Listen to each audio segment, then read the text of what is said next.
Hello and welcome to another episode of Malone Bailey's official podcast, Everybody Counts. I'm Carolina from the recruiting department at Malone Bailey. Hopefully this isn't your first time tuning in, but if it is, welcome.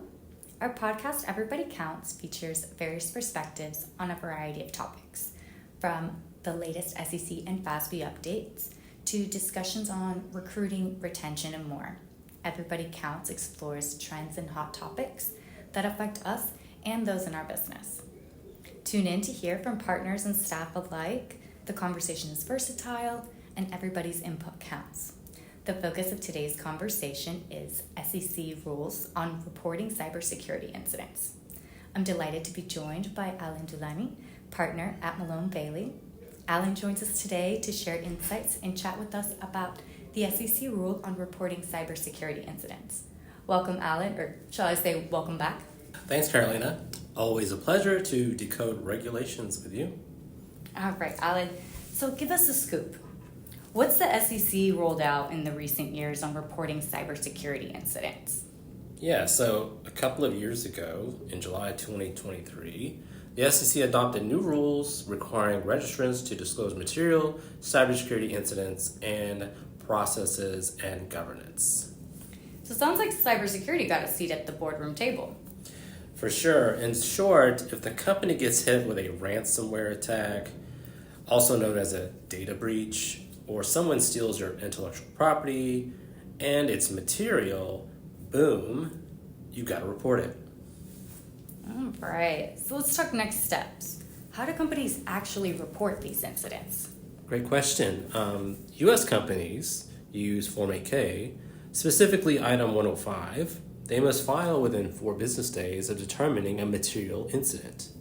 If any information is not yet available at the time of the initial reporting, then that fact should be noted. An amendment should be filed within 4 business days after such information is then made available. For foreign issuers, they'll use Form 6K or 20F, and don't forget the regulation SK Item 106 for governance disclosures.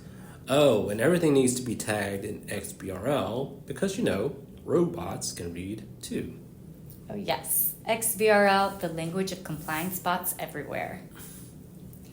Now, materiality always feels like it's a moving target. How do companies figure out if an incident is material? So it's not just about financial losses.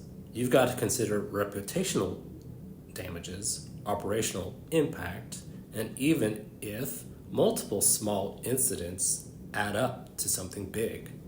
It's a qualitative and company-specific analysis. So basically, if it makes your CEO sweat, it's probably material? Bingo. Materiality can be determined by general materiality standards, relevant factors for company-specific analysis, qualitative approach, and aggregation of related incidents. Great to know. What about exceptions? Are there any get-out-of-reporting free cards? Yes, there are 2 exceptions that allow for delayed Form 8K disclosures. First, if disclosing the incident possesses a national security risk. Second, if the Federal Communications Commission prohibits disclosure. Good to know. Okay, so to summarize this, what are the key takeaways that everyone needs to keep in mind? The key takeaways from the rules adopted by the SEC in July 2023 are that 1. Have a incident response plan. 2. Cybersecurity disclosures are no longer optional. And 3. Track minor incidents for potential aggregation. And finally, 4. Implement processes for timely reporting, including amended filings as applicable. Thank you, Alan. Well, that concludes my questions for now. Alan, thanks so much for your helpful information today. I'm very appreciative of you taking time out of your busy schedule to chat with me about this topic. Now, everyone, you can find this information and more on sec.gov. And before we head out, we're going to switch gears and play a little game we like to play on the podcast called This or That. Alan, I'm going to ask you a few questions, and you'll choose which you prefer. Ready? Right. Yes. Dog or cat? So I have both, but since I only have 2 dogs, but I have 8 cats, I'll let the cat win. 8 cats? Exactly. Yes, majority wins with that one. Too many cats. Baseball or basketball? I'll go with basketball. Movie or book? Movie.